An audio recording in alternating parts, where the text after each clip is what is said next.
Let's go digging for stones and rocks for today's projects. I'm Julie Faye-Fan-Balzer, your host, and joining me is Joe Rotella and these amazing Geode canvases. These are gorgeous, Joe. And they're super easy to make with a clear resin. And you said we're going to be making this purple one today. Well, purple's my favorite color, and I love the color of royalty. Yeah, it's true. The crystals add some texture, and then you've got glitter and mica patterns to add some bling. It's so much fun. Cool, so how do we get started? So I've got a primed canvas here, and I've prepared my whole work area, and I think that's key with resin. So I've got everything laid out. I have a work surface that's, covered. Aluminum foil, I can see that. And the canvas has to be leveled, so if you lift it up, I put little thumbtacks so that I could adjust the height. Cool and I don't want it flat on the idea. bottom because the resin's gonna drip. And I've put blue painter's tape so that when it does drip over the edge, once it's cured, I can peel this off and I'll have a nice clean back. That's a great tip. And I've drawn some pencil lines just to give me guidelines. I'm not gonna stick to them exactly, but we're not doing a rainbow. We don't want like perfect loopy circle things. Because nature is never perfect. It always has that sort of uneven edge. Even a rainbow, I'm sure if you really could look at it, would not be perfect. So resin comes in two parts, part A and part B, and it's important that we mix it properly. And so I've got a measuring cup here, and I'm gonna mix a total of 6 ounces. And this is mixed half part A, half part B. So it's a 1-to-1 ratio. So I'm gonna go ahead and put in 3 ounces of part A. And the best way to do this is to have a cup with flat sides and then keep it on a flat surface. And I see that you're kneeling down so that you can really make sure that you're hitting that measurement exactly perfectly. Exactly. And I remember from chemistry, what we're looking at is the meniscus, the curve.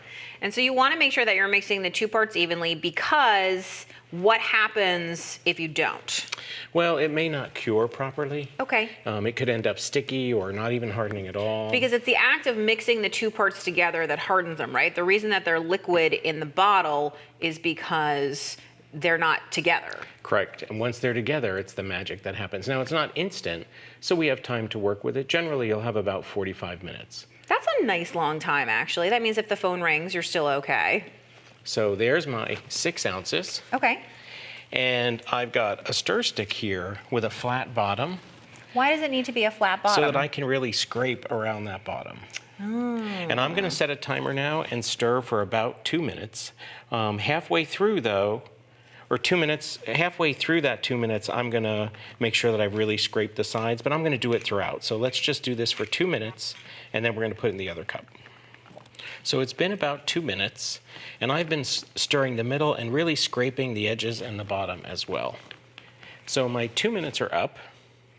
And so do you know then that the resin's good to go, or is there another step? No, this requires a double mix to really make sure we've thoroughly mixed it. So I'm gonna scrape off my stir stick. I'm gonna pour all of it into a second cup. And you're not wanting to lose any of that resin, so of course you're scraping it down completely to make sure that you get every last little drop. Now I've made a little bit more than I need to cover that canvas. Okay. But I don't want to waste any, just in case. I think this is like a crafter symptom, which is I never want to waste materials either. I always like to make sure I get every little bit. For me, it's hoarding. That's how it works. So now we're going to stir this for a minute. So now we're ready to add color. Ooh, that's always my favorite part. And I have 7 little cups ready, and I'm gonna divide this mixture unevenly across the 7, only because I know I want more white and a little bit less purple and very little of the gold. Now, did you look at an actual geode in order to find your inspiration on how much of each color you wanted, or did you just make this up? Of course you can make it up, it's your own art, but I did go look at geodes, which gave me an excuse to go to a rock store. I just love those rock stores. I always loved them when I was a kid, and you could find so many different, or like the Science Museum where you could find all those different samples. They're always so pretty, and it was amazing to me how Mother Nature made so many beautiful jewels, essentially, right? So I'm just dividing this unevenly across my cups. And remember, I have this whole work surface protected because the resin is sticky, and of course I'm wearing latex gloves because it's sticky and I don't want to get it on me. And you're right, you do have some extra resin. So let's go ahead and add pigment. I'm going to add white first. So is this paint? This is a pure opaque pigment, and you don't have to go overboard. We only want to add enough till it's opaque. Adding more doesn't matter. Cool. And how long do you have to stir this?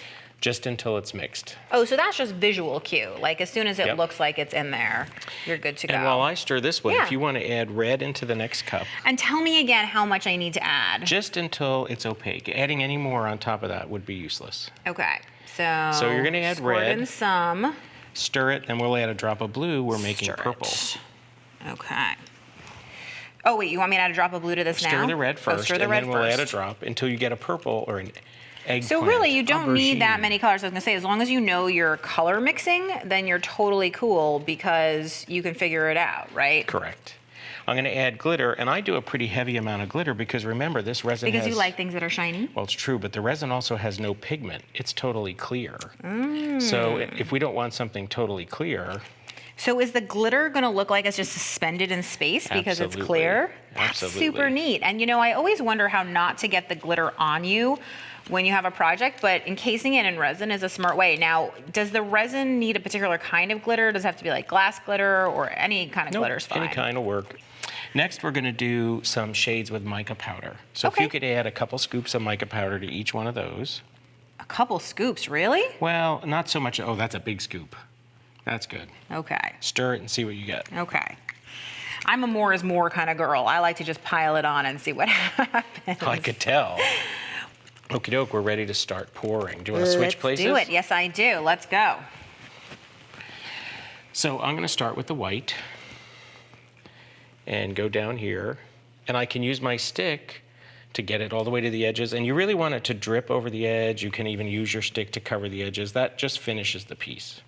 Okay, and is there any rule or rhyme about how much, or are you just pouring that whole cup out? Just pour as much as you'd like. I'm using my lines as a guide. I don't want to go over the line because you might see it through white, but I'm getting kind of close to the guideline. Cool. So I'm just going to do color after color, but next I'm going to put some vase filler or crystals or broken glass because that's going to give us some texture.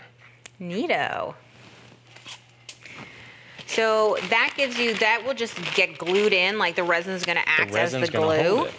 Oh, And you as a put it down tip- before, not after. Yeah, and as a tip, I'd put it out here Okay, and then kind of push it where you want it. okay, cool. So you're gonna keep pouring all of those colors, and that's just gonna drip all around there. And hold it all in place. Okay, cool.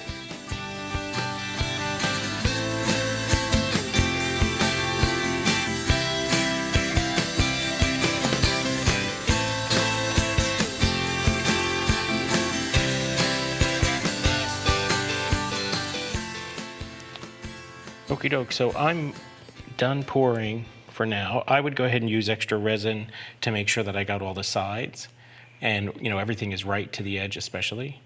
But I think we're ready to pop bubbles. It already looks so cool.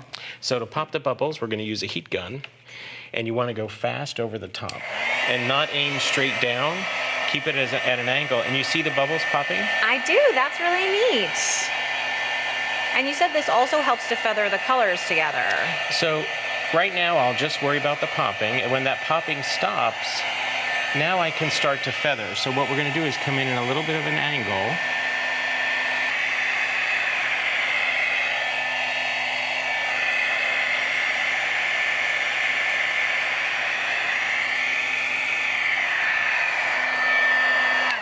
And now we're ready to add some sparkle.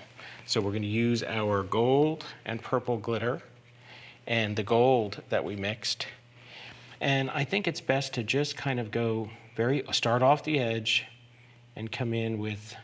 And you're going basically along the line, almost one could say like a grout line or whatever it is between two different colors. Exactly. And I think it needs Very a little up cool. here.